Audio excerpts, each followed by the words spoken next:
Capítulo 6. Biomejora moral. El problema de la motivación moral. El recurso para orientar la conciencia personal y social en un sentido u otro ha sido tradicionalmente la educación, sea cual fuere la forma que ha tomado en distintos contextos y lugares. Este es también el camino que sugeriríamos en capítulos anteriores para intentar superar esas patologías sociales que suelen reconocerse a través de palabras terminadas con el sufijo fobia.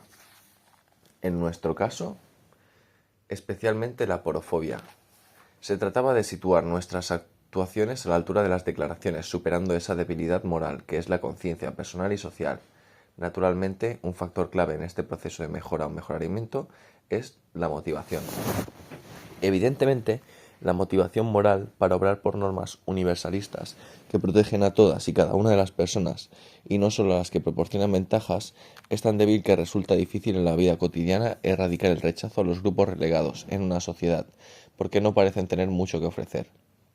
La aporofobia late en ese desprecio a los peor situados y toma la forma de xenofobia, racismo, misoginia, homofobia o de aversión a creyentes de otras religiones o ideologías, pero también resulta difícil evitar patologías morales como la corrupción, la opción por el bien individual o grupal frente al común, la prevaricación o el cohecho, y no solo en la política o la empresa, sino también en el resto de organizaciones e instituciones.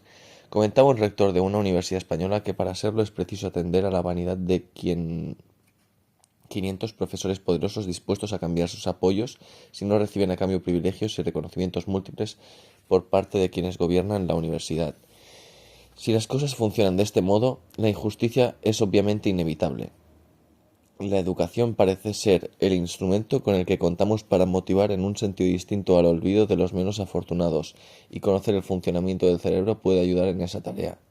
Libros como el de María José Cordina, Neuroeducación en Virtudes Cordiales, caminan en esa dirección, pero al parecer la educación ha resultado insuficiente por el momento, como comprobamos a diarios. Y no solo porque las leyes sean mejores o peores y los planes de estudio más o menos acertados, sino porque la sociedad en la vida corriente no educa en el respeto a la dignidad ni tampoco a la compasión. Rara vez, por no decir nunca, reconocerán los padres de un niño acosador que está dañando a un compañero más débil. Rara vez, por no decir nunca, admitirán los padres que sus hijos suspenden asignaturas sencillamente porque no estudian, y a poco que tengan poder, se alzarán en pie de guerra contra el profesor correspondiente y estarán dispuestos a destrozarle la vida si hace falta con tal de que su hijo quede limpio de polvo y paja. Recurrirán a los demás profesores, a los medios de comunicación, a la consejera o al consejero del lugar, harán hervir sus móviles de WhatsApp conspiradores y tratarán por todos los medios de malograr la reputación del profesor o profesora que ha osado suspender a sus hijos por no estudiar, y conseguirán muchas cosas, porque ellos tienen votos y relaciones y amistades, y eso es un incentivo más poderoso para él que el poder político, que la justicia y la honradez. Ante costumbres de este tipo, cualquier ley es imponente. Las leyes se manipulan a gusto de los consumidores poderosos. Los Saporoi no tienen ninguna carta que jugar en este juego de poder. Por eso, en los últimos años, hasta ahora, el éxito deseado para mejorar la moralidad de la población habría que recurrir a métodos más expeditivos que el avance tecnológico pone en nuestras manos. Habría que recurrir a la biomejora moral. El nuevo Frankenstein. En los últimos tiempos, los avances de las ciencias biomédicas hacen posible mejorar la biología humana con nuevos métodos, descubiertas habitualmente a raíz del estudio de casos patológicos. Las tecnologías biomédicas se emplean de forma rutinaria para mantener o restaurar la salud, pero pueden usarse también para alterar las características de las personas tenidas por sanas o pueden utilizarse para mejorar a los individuos que se consideran normales. Evidentemente, en cuanto surgen posibilidades de este tipo, salen a la luz un buen número de problemas éticos, sobre todo dos. ¿Son éticamente aceptables las intervenciones de mejora o lo son solo las terapéuticas? Y en el caso de que la respuesta fuera afirmativa, ¿es moralmente obligatorio mejorar las capacidades normales, sean cognitivas, físicas o se refieran a la memoria, a la atención, si es que existe esa posibilidad? A fin de cuentas, si aceptáramos el enfoque de Amartya Sen, mejorar las habilidades de los seres humanos sería una forma de empoderarles, y si tomamos en serio la afirmación kantiana de que el ser humano es a la vez al fin limitativo y fin positivo de nuestras acciones, mejorar sus capacidades sería una forma de tomar al hombre como fin positivo de las actuaciones científicas. Preciso es reconocer que el asunto de la mejora se ha convertido en un tema estrella en el ámbito de la bioética y especialmente de la neuroética, porque se trata de averiguar si determinadas intervenciones son aceptables o incluso obligatorias. Si es una obligación moral utilizar todos los medios a nuestro alcance, también las tecnologías biomédicas para mejorar las capacidades humanas. Esta sería la aspiración de Frankenstein contemporáneo. Así pareció entenderlo William Shafir, uno de los fundadores de la neuroética, como un nuevo saber. Cuando en el Congreso Fundacional que tuvo lugar en 2002 aseguraba que éste había nacido en realidad 2 siglos atrás, en 1816, en una villa de los alrededores de Ginebra llamada Villa Diodati, en ella se reunieron un conjunto de escritores de la talla de Lord Byron, Percy Shelley, John Polidori y la que más tarde sería Mary Shelley. Y, como el tiempo era tormentoso, decidieron entretenerse escribiendo cada uno un relato de terror, relacionado de algún modo con la perfectibilidad del hombre. De esta curiosa apuesta surgía El vampiro de Polidori, pero el relato que alcanzó bien pronto fama fue El Frankenstein, de Mary Shelley. La neuroética, entonces, venía a entender, Shafir, habría nacido de un similar afán prometeico, el de mejorar las capacidades físicas y mentales de los seres humanos de forma que lográramos hombres más perfectos. Pero, ¿es esto verdad? ¿Pretenden las ciencias biomédicas convertirse de algún modo en el Frankenstein contemporáneo? Transhumanistas y bioconservadores. El primer problema con el que se enfrenta el nuevo proyecto de mejora es el de determinar qué se entiende por mejora. Aunque el número de caracterizaciones es grande, podemos admitir en principio dos de ellas. Según Alex Buchanan, una mejora biomédica es una intervención deliberada aplicando la ciencia biomédica, que pretende mejorar una capacidad existente, que tienen de forma típica la mayor parte de los seres humanos normales, o todos ellos, o crear una capacidad nueva, actuando directamente en el cuerpo o en el cerebro. Por su parte, Julian Salubescu caracteriza la mejora en el siguiente sentido. X es una mejora para A si X hace más probable que A lleve una vida mejor en las circunstancias C, que son un conjunto de circunstancias naturales y sociales. Como es fácil observar, en el primer caso nos topamos con la dificultad de decidir cuál es la forma típica en la que los seres humanos gozan de una capacidad, mientras que en el segundo caso adoptamos una posición utilitarista. No importa si la capacidad del individuo puede considerarse normal o no, lo que importa es que vivirá mejor si la potenciamos. Un segundo problema consiste en decidir qué posición ética adoptar al respecto, si estamos dispuestos o no a aceptar las mejoras con medios biomédicos, o únicamente son admisibles las intervenciones terapéuticas, es decir, los tratamientos. Y en este punto es posible detectar al menos dos posiciones que reciben diversos nombres. Es curioso que estos nombres resulten expresivos no solo de las posiciones que se pretende describir sobre ellos, sino también sobre las posturas de aquellos que se las asignan.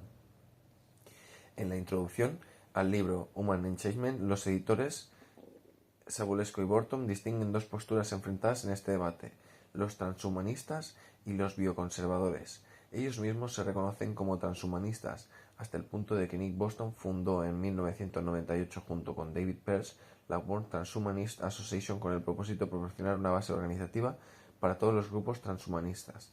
También con los responsables de la Declaración Transhumanista y del nacimiento de la revista The Journal of Transhumanism, que más tarde llevó al cambio por el nombre de Journal of Evolution and Technology.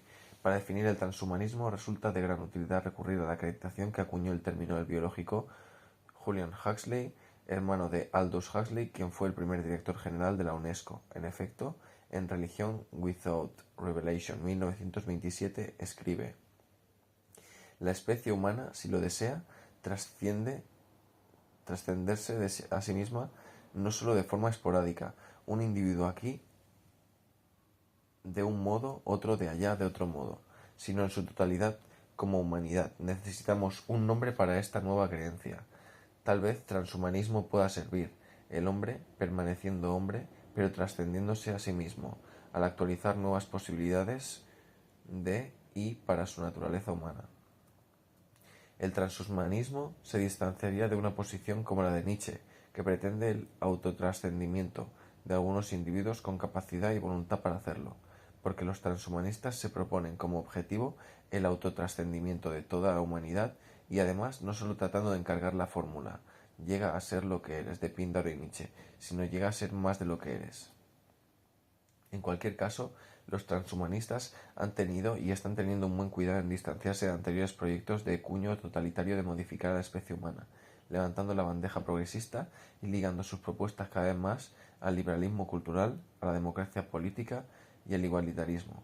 Es en ese caso, entre otros, de James Hughes, quien considera la biopolítica está emergiendo como una nueva dimensión de la opinión política. En Seytin Sarborg, 2004, propone un transhumanismo democrático que articula la biopolítica transhumanista con la política social democrática y económica y con la política liberal cultural. Entiende que conseguiremos el mejor futuro poshumano cuando aseguremos que las tecnologías son seguras, accesibles a todos y se respetan los derechos individuales en el control de los propios cuerpos. Los beneficios han de llegar a todos y no solo a una élite, y en esto el Estado debe intervenir. En el polo contrario se situarían los bioconservadores, que se oponen a cualquier uso de las tecnologías para ampliar las capacidades humanas o para modificar aspectos de nuestra naturaleza biológica. Al parecer, la tesis de los bioconservadores diría así: aun cuando fuera técnicamente posible y legalmente permisible comprometerse en la biomédica, no sería moralmente posible hacerlo. No es fácil determinar qué nombres componen la nómina de los bioconservadores, pero resulta bastante plausible introducir en ella a Leon Kass, presidente del Consejo de Bioética de Bush, Francis Fukuyama, que también formó parte de ese consejo y publicó su célebre libro Our Posthuman Future, y Michael Sandel, otro de los clásicos de esta posición, sobre todo con el libro Contra la Perfección. Por su parte, bioeticistas como George Anais, Lori Andrews y Rosario Isasi han puesto una legislación para que sea un crimen contra la humanidad la modificación genética heredable en seres humanos. Sin embargo, estas denominaciones, transhumanistas, bioconservadores, se transforman en manos de Allen Buchman en otras menos significativas políticamente. Según Buchanan, no hay grupos de autores pro mejora, porque en buena ley nadie puede estar a favor de cualquier mejora sin tener en cuenta de qué se trata, en qué contextos y con qué consecuencias. Sí los hay anti-mejora, y esa es una de las críticas que se les hace. ¿Cómo es posible estar en contra de cualquier mejora? Y el grupo restante ya no sería algo tan aparentoso como transhumanista, sino sencillamente anti-mejora, porque creen que es preciso estudiar caso por caso en determinadas situaciones. En él se incluirían a Jonathan Glover, Sabulescu, Agar, Brock, Bostrom, De Gracia, Sandberg y Buchanan, entre otros. Consideran que no existe una separación tajante entre los métodos de mejora tradicionales y los biomédicos. No hay una diferencia moralmente relevante en este aprendizaje, que a fin de cuentas es una mejora fisiológica y la intervención. De forma muy sucinta, los argumentos de este debate serían los siguientes. Quienes están en contra de la mejora se opondrían por considerar, en principio, que la búsqueda de la mejora socava la virtud de la gratitud por lo dado. Sin embargo, sus oponentes replican acertadamente que no hay razón para privilegiar como sagrado lo que se considera el funcionamiento normal. No hay razón para dotarle de una normatividad moral. A fin de cuentas, es difícil distinguir lo natural de lo no natural. La función normal no es sino una generalización estadística que no tiene por qué pretender normatividad. En segundo lugar, dicen los antimejora, parece que el afán de mejora lleva años entrañando el interés por conseguir el total dominio de las condiciones de la existencia humana, el de alcanzar la perfección. Pero replican sus rivales que intentan mejorar no es buscar la perfección, también los promejora, dicen sus oyentes. Parecen pretender la inmortalidad con esas intervenciones, pero la réplica es sencilla. No se busca la inmortalidad, sino una mejor calidad de vida. Y la última acusación de los antimejora consistiría en afirmar que este meliorismo llevaría a una sociedad estratificada e insolidaria que preciaría a quienes padecen discapacidades y socavaría el compromiso con la justicia distributiva. Entre ambos grupos se situarían quienes consideran que las intervenciones no pueden practicarse en la línea germinal, como Habermas o Anas, porque pueden pasar a las futuras generaciones, mientras que los antimejora sí las aceptan, pero dándose cuenta de que los peligros que entrañan y no creen que sea permisible en el presente. La reflexión sobre el tema se extiende hoy a una gran cantidad de ámbitos, como es el caso del rendimiento deportivo, tan relacionado con cuestiones de dopaje, las relaciones amorosas, la mejora cognitiva, la mejora genética o la cuestión de los organismos modificados genéticamente, incluidos animales y plantas. Algunos músicos toman beta bloqueantes para calmar los nervios. Muchos estudiantes ingieren metilfenidato, Ritalin, para rendir más en los exámenes. El Ritalin puede paliar disfunciones neurobiológicas. También el modavitil y la cafeína son estimulantes cognitivos. Las tecnologías que ya están al alcance o lo estarán muy pronto y pueden transformar radicalmente a los seres humanos son la realidad virtual, el diagnóstico genético preimplantatorio, la ingeniería genética, los fármacos para mejorar la memoria, la concentración, el insomnio y el humor, mood, las drogas que mejoran la performance, la cirugía cosmética, operaciones de cambio de sexo, prótesis, medicinas antienvejecimiento. Todas estas posibilidades abren preguntas éticas, pero no es de ellas de las que nos vamos a ocupar aquí, sino de un tipo concreto de mejora, la mejora moral. Biomejora moral sin daño a terceros. Algunos autores, como Thomas Douglas, se preguntan si es permisible la mejora moral, en principio como un instrumento para desmontar la posición de los bioconservadores. Estos alegan que algunas formas de mejora podrían beneficiar a los sujetos en los que se practican, pero podrían perjudicar a terceros y por lo tanto no se podrían permitir. Se refieren sobre todo a los que podríamos llamar bienes posicionales. Si una persona gana en inteligencia, dejará en desventaja a los que no han sido mejorados y tendrán más oportunidades que ellos a la hora de competir por un puesto de trabajo. Si aumenta la estatura de un individuo normal, tiene más posibilidades que los demás, que acabarán quedando por debajo de la línea de normalidad. Sin embargo, asegura Douglas, hay un tipo de mejora que beneficia al sujeto y también a terceros, y es la mejora de los motivos por actuar. Con ello no se trata de conseguir mejores personas, sino que una persona se mejora a sí misma, se altera a sí misma de tal modo que pueda esperanzarse razonablemente que, tomados en conjunto, tengan motivos futuros mejores moralmente que los que habría tenido de otro modo. Una mejora de este tipo, piensa Douglas, no puede perjudicar a nadie. Como ejemplo, señala dos emociones que todas las teorías morales estarían de acuerdo en atenuar, considerando este debilitamiento como una mejora moral: la aversión a ciertos grupos raciales y el impulso a la agresión violenta. Cuando debilitamos emociones de este tipo, se producen mejoras morales.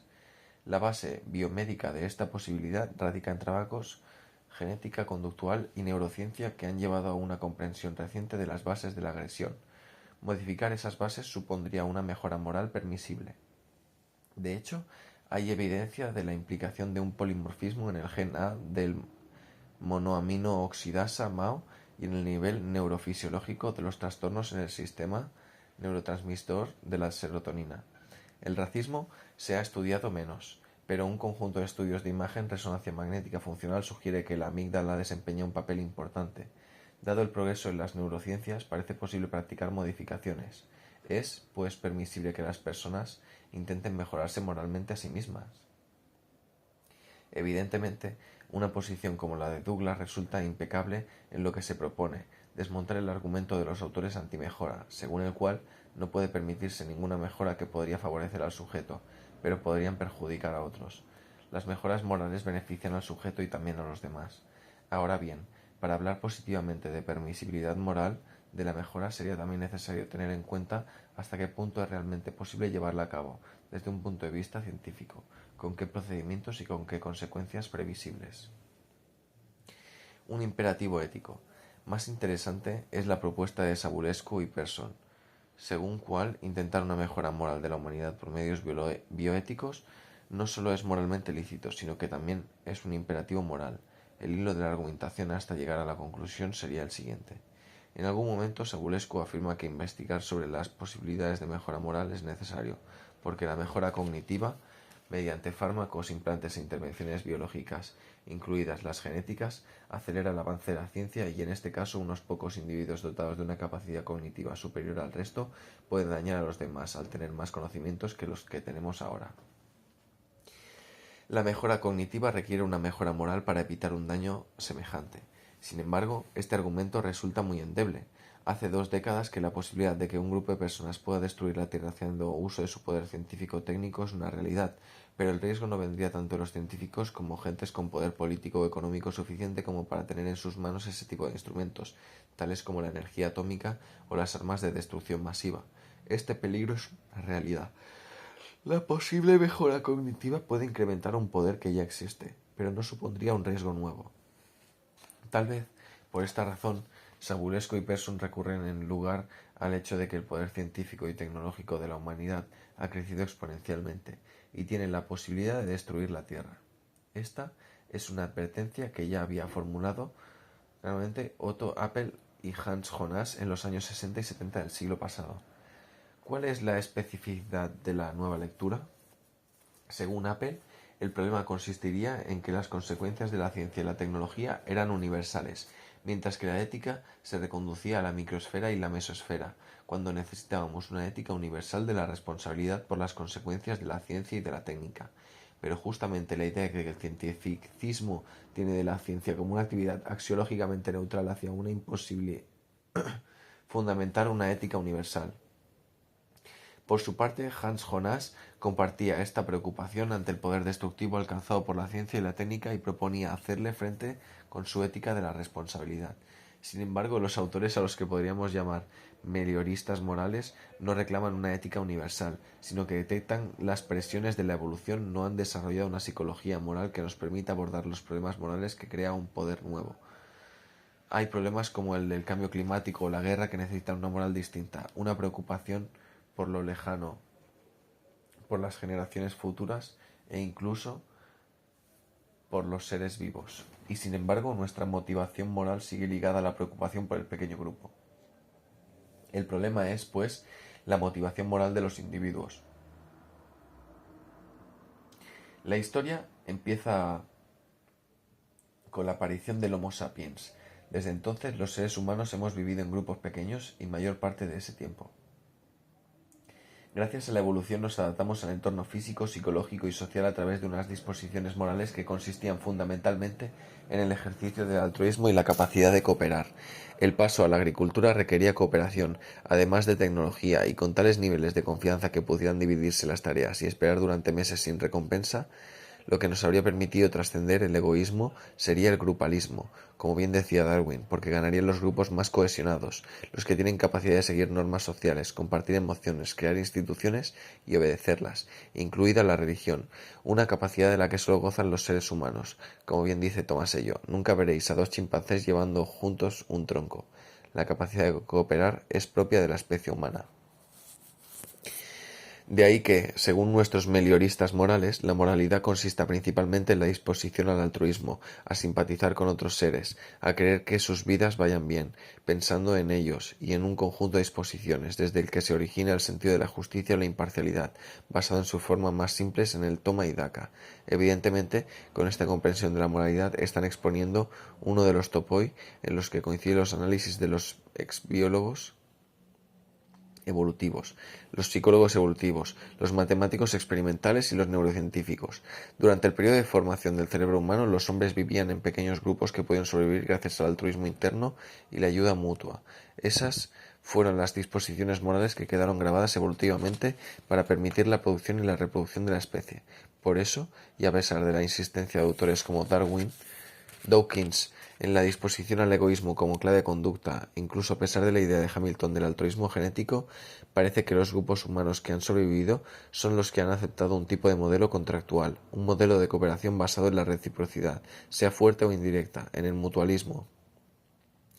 Según estas investigaciones, los seres humanos no estamos dotados solo de una racionalidad maximizadora, ni siquiera en la actividad económica, sino que la figura del o economicus maximizador de su ganancia debe ser sustituida por la del homo reciprocans, porque un hombre capaz de dar y recibir, capaz de reciprocitar, capaz de cooperar y que además se mueve también por instinto y emociones y no solo por el cálculo de la máxima utilidad, sería un ejemplo de lo que es el célebre juego del ultimátum, en el que los jugadores no tratan de maximizar su ganancia, sino de conseguir lo máximo posible, teniendo en cuenta que el que respondente tiene un sentido de la justicia y no va a permitir humillaciones.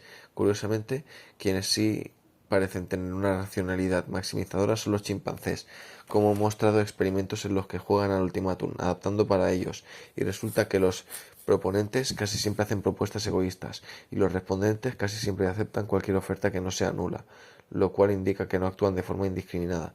Son, pues, los chimpancés los que magnifican el beneficio sin atender a más consideraciones, mientras que las personas se percatan de que es más razonable presentar propuestas que pueden ser aceptadas por todos.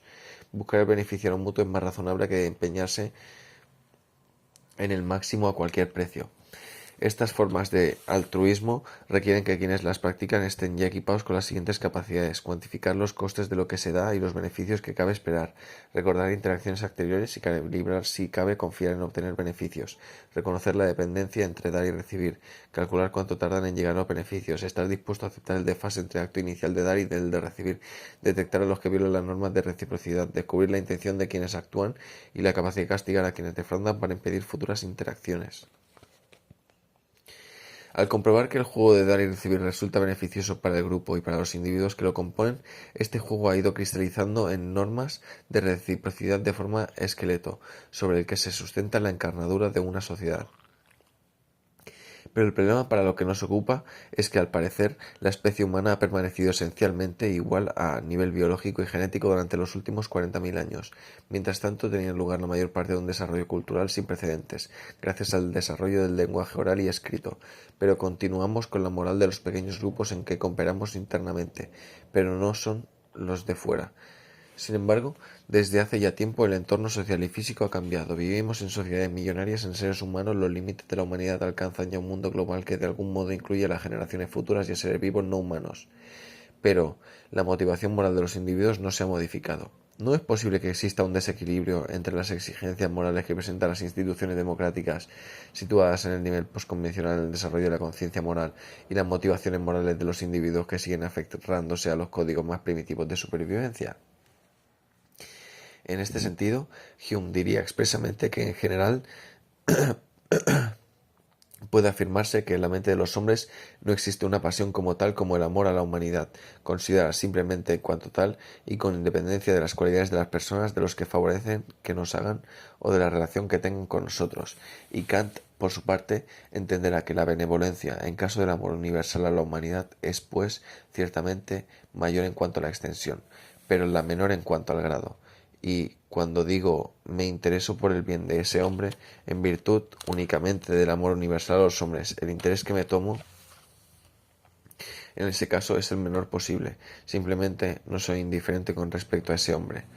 Una pléyade de autores intenta hoy en día organizar el sistema emocional de los ciudadanos para que puedan responder a las exigencias de una sociedad democrática, como fue el caso pionero de George E. Marcus en The Mental Citizen, Emotion in Democracy, Politics, y más tarde el de Sharon R. Cause en Civil Passion, Moral, Sentiment and Democratic Celebration, donde intentan mostrar que la imparcialidad puede ser una emoción.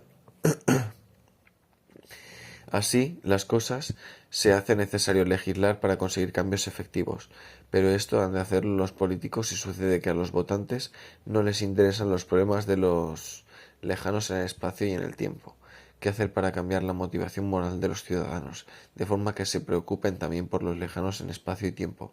En relación con la pregunta, aclarar qué se entiende por moral es fundamental, y la respuesta de Savulescu es la siguiente. La moral abre la posibilidad de ir construyendo una sociedad en la que los fines que son buenos por uno mismo, bienes prudenciales, puedan articularse con los bienes para todo el conjunto, bienes morales. Es una idea familiar, diría Savulescu, que los que definen la moralidad es armonizar los fines prudenciales de la gente, de modo que puedan encontrar satisfacción no excluyente. En cualquier caso, mejorar esa motivación requiere educación moral, pero la biomedicina nos ha dotado de unos medios nuevos porque sabemos que nuestras disposiciones morales tienen una base biológica, que las emociones pertenecen al equipaje más antiguo de nuestros cerebros y muchas de ellas están ligadas a actuaciones instintivas de supervivencia, aunque otras sean derivadas. Lo cierto es que afectan a la motivación. El método tradicional ha sido la educación, pero pese a tantos siglos de educación, sobre todo en los últimos 2 milenios, no parece haber tenido demasiado éxito. Sin embargo, hay otra posibilidad complementaria. Nuestro conocimiento de la genética y la neurobiología está empezando a permitirnos afectar directamente a las bases biológicas de la motivación moral, sea a través de fármacos, de implantes, de la selección genética, de la ingeniería genética, o utilizando instrumentos externos que afecten al cerebro o a los procesos de aprendizaje, como tienen una base biológica. Si pueden afectarse estas bases mediante un tratamiento biomédico o genético, y resulta ser, para el juego del toma y daca funcione bien, es necesario que en él se movilicen adecuadamente un conjunto de emociones como son la gratitud ante el favor recibido por el altruismo y el deseo de devolver el favor, lo cual anima para hacer nuevos favores, el enfado cuando alguien daña a otro, el deseo de represalia que disuade de futuras agresiones, el remordimiento y el sentido de culpa, la vergüenza, el orgullo, la admiración, el desprecio y la capacidad de perdonar. Según Sabulescu y Persson, estas emociones son útiles cuando se extienden a la mayor parte de la población. Si conseguimos fortalecerlas, pero de una forma adecuada para que sean útiles, conseguiríamos mejorar la motivación moral. Ante una constatación semejante, diversos autores avanzan distintas propuestas, cada una de las cuales es expresiva de su forma de entender lo moral. La de Sabulescu se centra en la motivación moral y en la necesidad de mejorarla para actuar moralmente.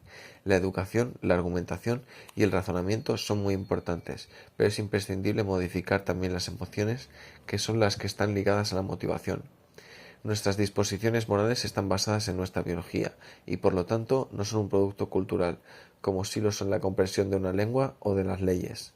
Según los autores con los que veníamos dialogando en un imperativo moral, pues, proseguir la investigación e intentar mejorar la motivación moral con medios biomédicos, complementando así la educación. Puede objetarse que si no se ha conseguido gran cosa en miles de años de educación, la biomejora moral está en sus comienzos, con lo cual hemos llegado demasiado tarde. Pero estos autores consideran que hay que intentarlo igualmente por la neurociencia y la tecnología, que ofrecen instrumentos que pueden ayudar en ese sentido a ponerla sobre el tapete, porque es importante. ¿Es realmente un camino prometedor?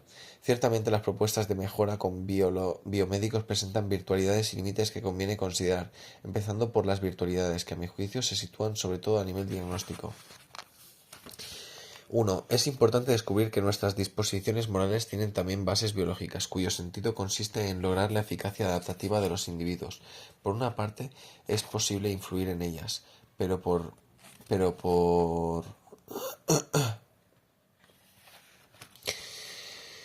sobre todo porque si las personas reaccionamos instintivamente desinteresándonos de los lejanos e incluso rechazándolos porque así lo mandan los códigos inscritos en el cerebro, lo que importa es preguntar si esos son los códigos que queremos reforzar o por el contrario queremos orientar nuestras actuaciones en otra dirección. Esas bases biológicas están preparadas para responder a un entorno social y físico periciclado. La situación actual es muy distinta. Esta constatación es un topos de la neuroética. La evolución de nuestras disposiciones biológicas que nos prepara para sobrevivir en una situación determinada no coincide con el progreso moral en el nivel cultural. Como hemos mencionado, parece que la especie humana ha permanecido esencialmente igual a nivel biológico y genético durante los últimos 40.000 años, mientras se producía el desarrollo cultural gracias sobre todo al lenguaje oral y escrito. Cualquier intervención de mejora de las disposiciones morales en el momento en el que fuera posible practicarla debería venir precedida por la obtención del consentimiento cuidadosamente informado de la persona a la que se somete la intervención. Este es un requisito indispensable que cobró presencia histórica en el Código de Nuremberg en 1947, elaborado después de la Segunda Guerra Mundial y referido a la experimentación con los humanos, cuyo punto 1 dice expresamente es absolutamente esencial el consentimiento voluntario del sujeto humano y quedó consagrado en el informe de Belmont. En cualquier caso, la exigencia de consentimiento refleja lo que Habermas ha llamado la autocomprensión ética de la especie, que radica en la autonomía, una objeción a la que se deberían responder los defensores de la biomejora moral en el caso de que la persona deseara someterse a una intervención para mejorar sus disposiciones morales, estaría ya motivada moralmente. Lo que desearía es conciliar sus afectos con este interés, pero se percataría de las dificultades con las que se encuentra a la hora de intentar ajustar su conducta a sus convicciones razonadas. En realidad, no habría mucha diferencia entre aceptar inhalar oxitocina para tener reacciones confiadas o ingerir litio para tratar el trastorno bipolar, aunque en el segundo caso se hablará de tratamiento y en el primero de mejora. Justamente lo que pretenden lograr los melioristas morales es que se refuercen las motivaciones de quienes no están interesados en actuar moralmente. Ante esta pretensión solo caben tres salidas: o bien el Estado ofrece incentivos, o bien elabora un plan, o bien el Ministerio de Educación de cada país elabora un protocolo para tratar de mejorar la motivación moral de los niños. En el primer caso tendríamos una nueva versión de la naranja mecánica que muestra bien a las claras del riesgo de despersonalización que corre quien somete a estas modificaciones de conducta o de motivación por incentivos externos. En el segundo caso planea de nuevo el peligro de la eugenesia autoritaria, por mucho que los melioristas morales insistan que en el preciso es legislar atendiendo a exigencias democráticas. Justamente el hecho de que se plantee la necesidad de mejora moral sobre la base de abordar los riesgos que se enfrentan el planeta y las generaciones futuras exige Contar con personas con una motivación moral situada en el nivel postconvencional en el desarrollo de la conciencia moral hacer temer que se esté reclamando, aun sin creerlo, una planificación estatal. Conviene recordar que a comienzos de este siglo hizo su aparición lo que dio a llamarse eugenesia liberal, para diferenciarla de la eugenesia autoritaria practicada en el siglo anterior en diferentes países. La eugenesia liberal se distinguiría de la autoritaria por siguientes casos: neutralidad del Estado frente a un Estado que diseña e impone las leyes eugenésicas, extiende las libertades procreativas en vez de privar de ellas, el consejero genético es un experto que apoya a los padres, no un agente del Estado, se pretende una mejora individual, no una pureza radical de la especie. Se busca la eficiencia económica, no es una ideología política la que la respalda, son los padres quienes deciden cómo sucede en el caso de la educación, no el Estado. La respuesta suele consistir en estos casos en recurrir a la tercera salida.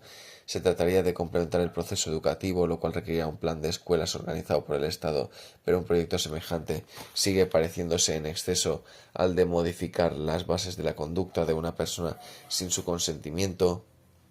Si ya en los casos de personas violentas es un problema ético decidir si es posible intervenir en su cuerpo para reducir las disposiciones violentas, contar con un apartado de biomejora en una ley de educación para aplicarlo a los niños resucita la idea de un estatismo inadmisible, cosa que ya se han hecho sin necesidad de hablar de mejora moral y que despierta en exceso el recuerdo de distopías como Un mundo feliz de Aldous Huxley.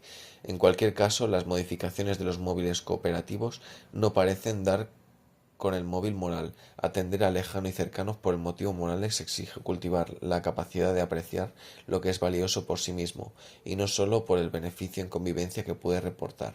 Es lo que Kant llamaba el sentimiento de respeto, ante lo que vale en sí mismo y no para otras cosas. Como tratar de convertir en experiencia vital ese sentimiento sería clave. Pero no creo que haya medio biomédico que lo logre. Sería algo similar a lo que el norteamericano Arthur Kaplagan aseguraba que haría, entusiasmado con la posibilidad de mejora. Si estuviera la posibilidad de insertarme un chip en el cerebro con la que pudiera ya hablar francés sin tener que pasar por academias, cursos, audición de cintas y todo ese calvario que implica el aprendizaje de un idioma, no lo dudaría ni un segundo. ¿Podría hacerse algo análogo en relación con la moral? Ciertamente, proyectos como este pretenden todavía a la tecnociencia ficción, pero las ficciones pueden convertirse en realidad a medio y largo plazo, y es necesario que la ciudadanía pueda conocerlas y debatir sobre ellas. En este debate una cuestión sería clave. ¿No hay otro camino más que el de las intervenciones biológicas para conseguir una humanidad convencida de los mejores valores de palabra y obra? ¿O más bien sucede que no existe el chip moral, no hay fármaco ni implante que sustituya a la paciente formación voluntaria del carácter de las personas, las instituciones y de los pueblos? La clase parece seguir siendo la forma de la conciencia personal y social a través de la educación formal e informal y de las construcciones de las instituciones adecuadas. De ello hablaremos en el sufrimiento y la alegría, en la compasión vivida, que siguen siendo la mejor escuela. Por decirlo con un autor al que injustamente se ha acusado de olvidar los sentimientos, aunque no es en sí mismo un deber sufrir y por tanto alegrarse, con otros sí lo es, sin embargo participar activamente en su destino. Así pues, es un deber no eludir los lugares donde se encuentran los pobres a quienes les falta lo necesario, sino buscarlos, no huir de las salas de enfermos o de las cárceles para deudores, para evitar esa dolorosa simpatía irreprimible, porque este es, sin duda, uno de los impulsos que la naturaleza ha puesto en nosotros para hacer aquello la representación del deber por sí sola no lograrla.